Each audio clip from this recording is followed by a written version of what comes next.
Continue getting reaction to this story just in, where former South African Airways board chairperson Dudu Myeni has died at the age of 60.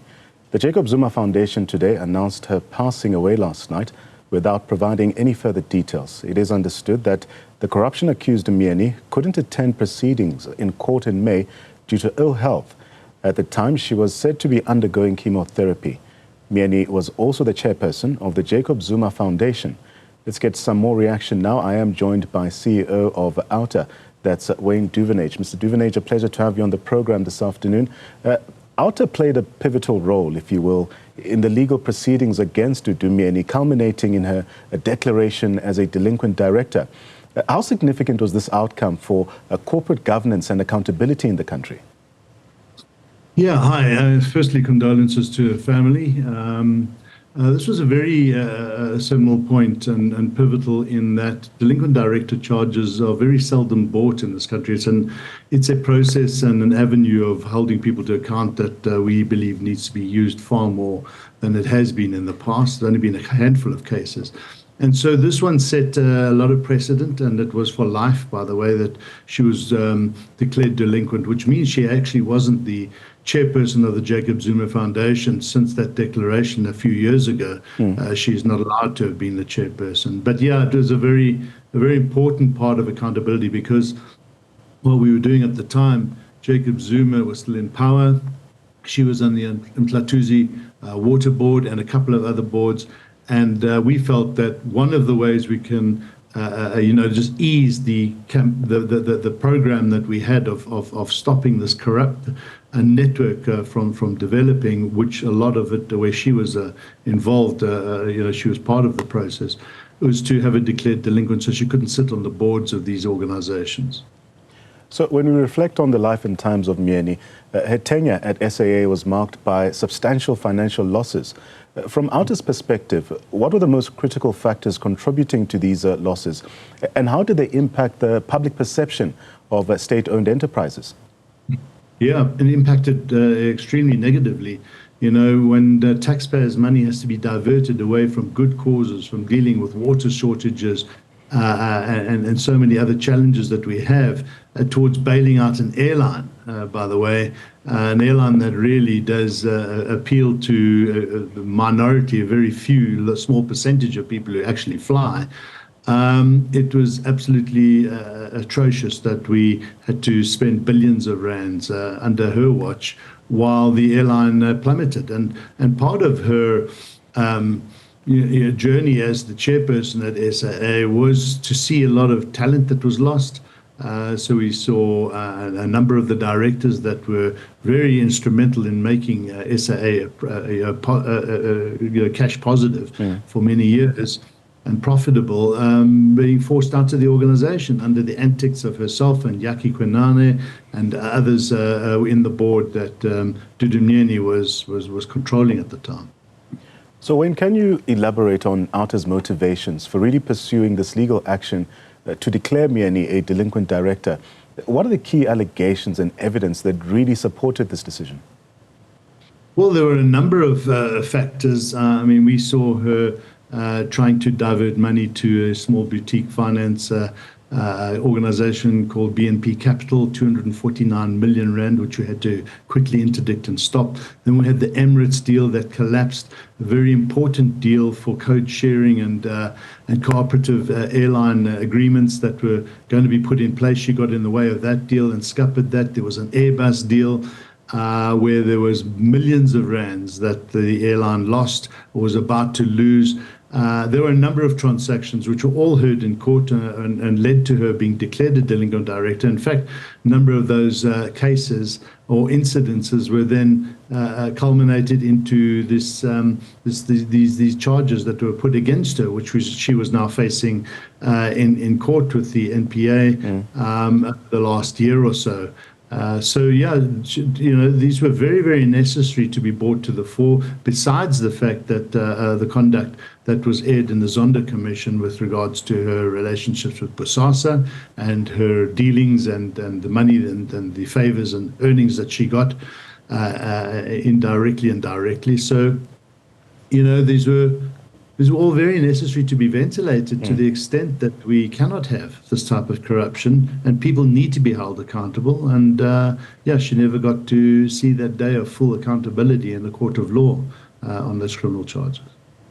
Mr. Duvenage, in your view, how did Myeni's close association with former President Jacob Zuma influence her decisions and actions as chairperson of SAA, particularly in matters of financial oversight and corporate governance?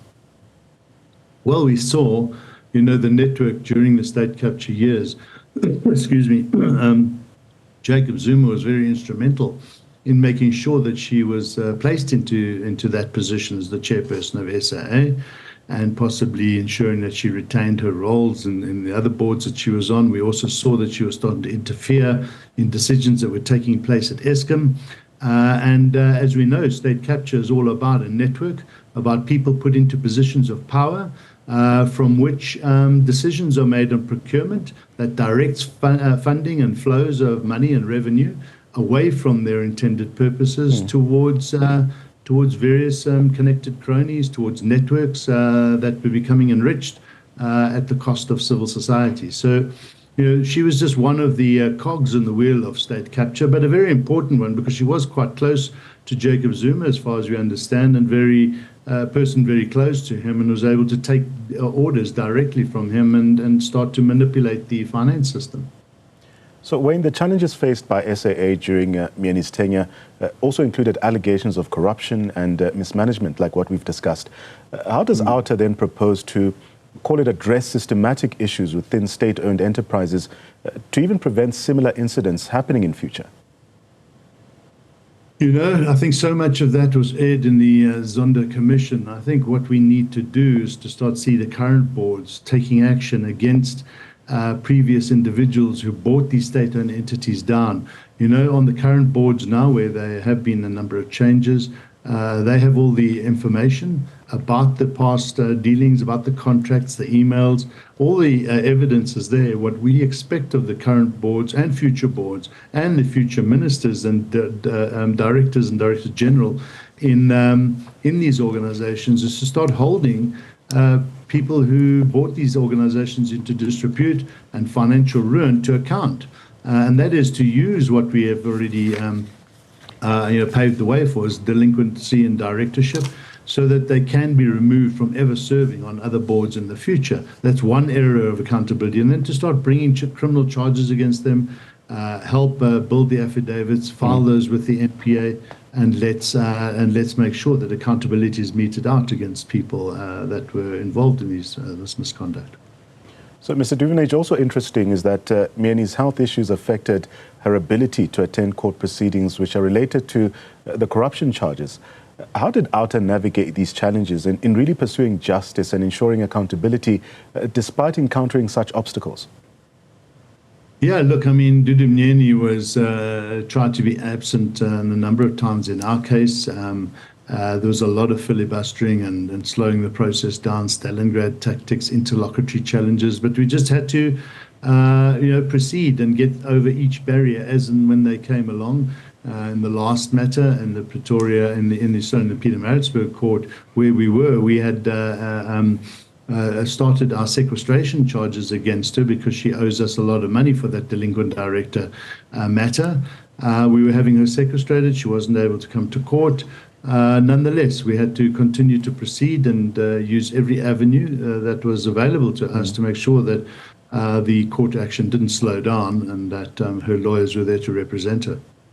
And finally, Wayne, moving forward, what role does Outa then envision for civil society organizations in really holding public officials accountable, but also promoting transparency in governance, particularly in light of high-profile cases like Myeni's? A very good question. Transparency is the enemy of corruption. And what we have found, and we make the statement often because when we seek information to get to the bottom of so many of these procurement irregularities, we find that these government institutions are very reluctant to give us the information, because once we get that information, we can show that there are nefarious activities and dubious conduct taking place, we can start holding people to account. So I think what we are going to want to see as civil society going forward, especially with the new dispensation and new administration coming into power, is that we need far more transparency. We need to see government departments placing so much more of their information, especially around procurement, transparently on their websites, and not have to be forced to give this information to us through the information processes, the PIA, the processor, what is it? The Promotion of Access to Information Act, PIA, as well as making sure that we don't have to go through the information regulator or to court. We often have to go to court to get information that is due to civil society. So I think we've got a big role to play, civil society from all avenues, to make sure that government becomes far more transparent in the way they conduct themselves and in information that is due to civil society on an everyday basis. So a lot of work to be done because there has been a gross lack of transparency. Outa Wayne Duvenage, thank you so much for your insights and dedication to promoting good governance and accountability here in this country.